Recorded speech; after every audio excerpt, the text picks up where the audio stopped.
If you are going to sell your Pokemon cards either as a side hustle or you're just trying to sell your old collection, you're gonna wanna watch this video. What's up guys, I am Manny, owner of the Manny Munch channel. I hope you're having a very good day today. And you clicked on this video because you wanna sell your Pokemon cards. I think the hardest part in selling Pokemon cards or doing anything in general is just starting. I feel like especially in the Pokemon space, there's a lot of factors that go into selling your cards. So I'm gonna try to ease it up a little bit and give you a little bit of a head start. I would say the first thing that you should start off with is your personal collection. Now, I'm not saying sell your entire binder on eBay because that's pretty dumb. You like some of those cards. I'm saying like maybe you don't like a couple of the cards in your personal collection and you want to sell them. Once you pick out those cards in your personal collection that you want to know how to price them. And the best way to price them is TCG Player. If you do not know what TCG Player is, it's basically a marketplace for basically every single Pokemon card. So you go on TCG Player and you kind of just look up the card that you want and it's going to show up for you. It's going to show you the price. It's going to show you the condition. Basically all the nitty-gritty things that you're gonna need to know before you list it on eBay or you go to sell it somewhere else. We're gonna talk about selling platforms later, the pros and cons and stuff like that, so keep watching because that's gonna be very, very important because that's how you make your money. I'm not gonna give you like a full walkthrough on how to use TCG Player because it's a little self-explanatory. You just kind of search it up in the search bar. But there are different versions of certain cards, so be wary of that. You're going to want to do a little bit of examination of your card before you search it up because there are multiple versions of different cards. Another thing that is actually very important that we're going to talk about right now is condition. So condition is kind of one of the most important parts of a card. Obviously, the card itself is very important, but the condition is basically what makes or breaks the value. Normally, there's 5 tiers when it comes to condition, 5 tiers that you really need to know. It's near mint, lightly played, moderately played, heavily played, and then damaged. Near mint is the tippity top of condition for raw cards. Basically, it means that there's no damage on it, there's no scuffing, there's no whitening, nothing on the surface, nothing on the back. Basically, fresh out the pack. When you're conditioning your cards, just make sure there's no specs on the back. If there's not, it's gonna be near mint. If there's a lot of specs on the back, you know, maybe some whitening on the corners, which is very, very common, it's going to be lightly played. So if you look at this Greninja card, there's no specs, there's no like whitening besides like maybe one on the very top, which is not going to be enough to be lightly played. But if you look at it, it's going to be in tip-top shape and that's going to be near mint. There's nothing on the surface, there's no creases, no corners. So yeah, this is going to be near mint for you. Moderately played is going to be whitening on both sides of the card, maybe a little bit of wear and tear. A lot of vintage is generally moderately played because it's so freaking old. When you're looking for your condition, just kind of gauge if it's lightly played, moderately played, near mint. Whitening on the back of a card is going to be probably the best tell for these condition markers. Heavily played is going to be obviously a little more play, like a lot of play.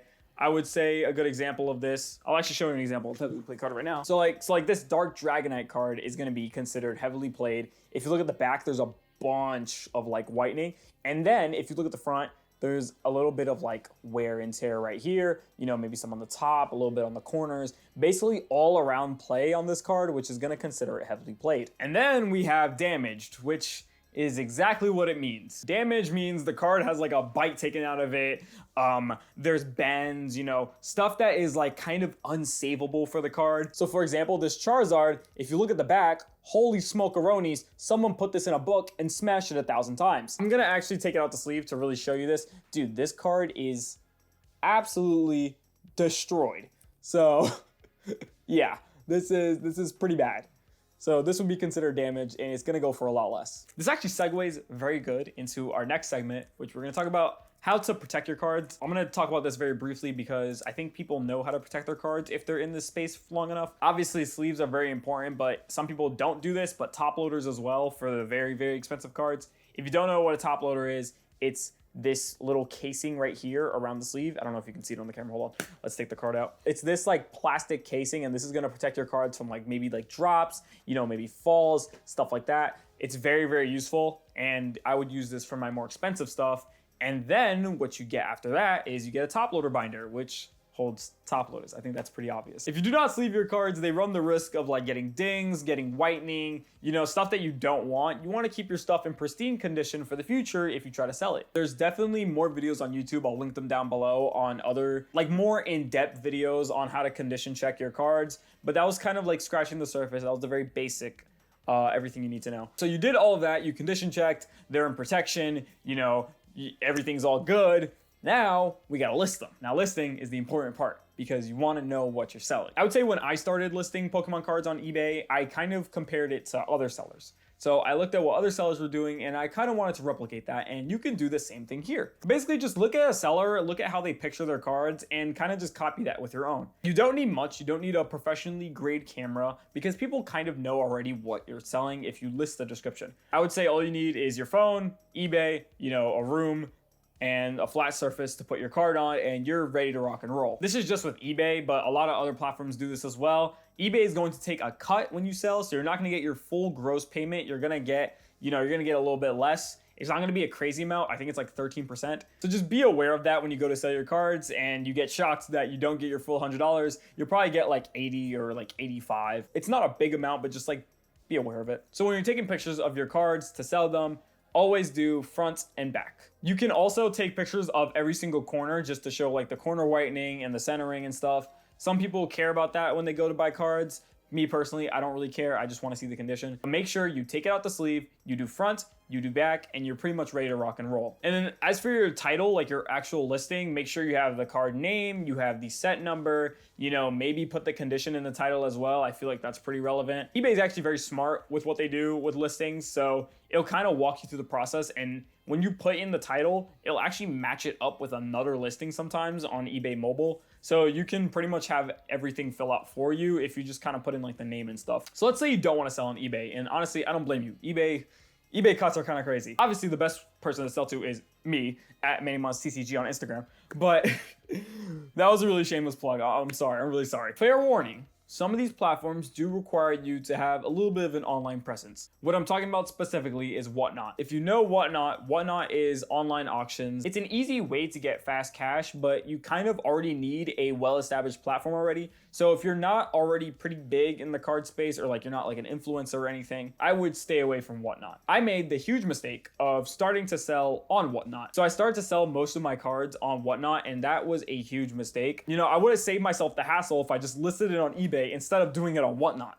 But that's besides the point. It doesn't matter. That was my mess up. Don't do what I did because I regret it very much. But I will say, in my time of selling Pokemon cards, my favorite way of selling it was in person. And there's a multitude of reasons for that. It's mainly because you don't get hit with a fee. You're kind of face to face with the person, so you guys can negotiate, freely. It's not really annoying. You don't got to deal with like eBay people, like scammers, everything's right in front of you. I think the best thing about that is you can also make connections with people in the hobby. So I would say if you're in an area that has a card shop, check if they have trade nights, check if they do like little card shows. Specifically in my area, we have card shows and like trade nights pretty much every week. And it's an easy way to go and, trade some cards and maybe sell some stuff for something that you actually really want. So I would say take the initiative, take the time to just go find a trade night, go find a card show, because you'll be very surprised to see what you get, and you'll meet some amazing people as well. The best people that I've met this year have been in the Pokemon card hobby, genuinely. I've sold cards in person before, and honestly, the people that I meet are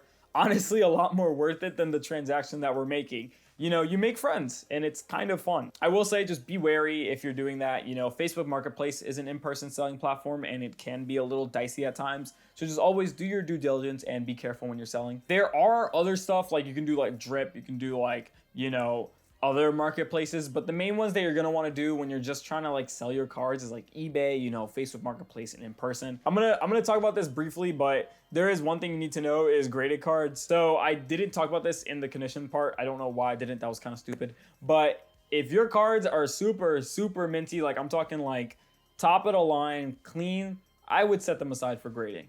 And I'm going to talk about this in a future video, but grading is going to make you a lot of big bucks if you're just smart and you have a good eye. But yeah, that's pretty much it. I wanted to make this video as kind of a jumping point for some people. I know a lot of people are getting into the hobby right now because of how big it is. And there's a lot of beginner friendly videos out there, and I just want to be an extra one to help you out. The last thing I want to talk about is kind of a general advice thing. Just things that I picked up throughout my journey. I've been selling cards for a little bit, and I wish I knew half of this stuff when I was starting out. The one thing that I did not do correctly is obviously I picked a bad platform to sell on. Whatnot is terrible. Don't do this. We already talked about this earlier. Just don't do Whatnot. It's bad to begin with unless you have a platform, but it's just like you'll lose money. Trust me, You know, there's some occurrences where you can get money. If you stick it out, you will get money eventually. But if you're just trying to sell your collection, I guess what I'm trying to say is that it's kind of risky, and you can do it. Honestly, you could make some money. It's just that there are more established and better platforms to kind of start this out with. If you're doing live auctions or whatnot, and there's 2 people in your stream, you're not gonna make that much money. I guess another thing that I'm trying to say is don't be afraid to negotiate. Don't be afraid to say no. Especially in this hobby, negotiation is probably a #1 tactic. So don't be afraid to negotiate with people. If someone wants to offer you a crazy low ball for your $100 card, don't be afraid to counter and be like, yo, take $80.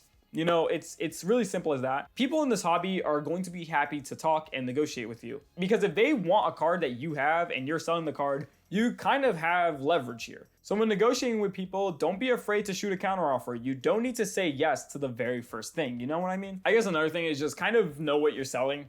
You know, if you don't have much intellect on what you have or what you're selling, chances are you can get lowballed, and that's not good. So always just do your research, do your due diligence. Just know that if it's a lot older stuff, chances are some of it could be pretty expensive. But just make sure you do your research with every specific card just to make sure you're not getting shafted on something, all right? And I guess the last thing I want to say is don't take this too seriously.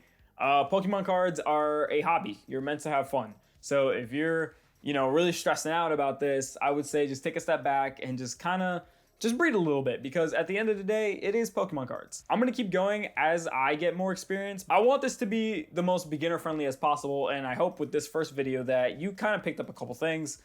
I'm gonna rewatch the footage and pray that I made sense, because I kind of rambled for a while. But anyways, I hope you have an amazing day. If you guys have any questions, make sure to comment that down below. And that's really gonna be it. So have a great rest of your day.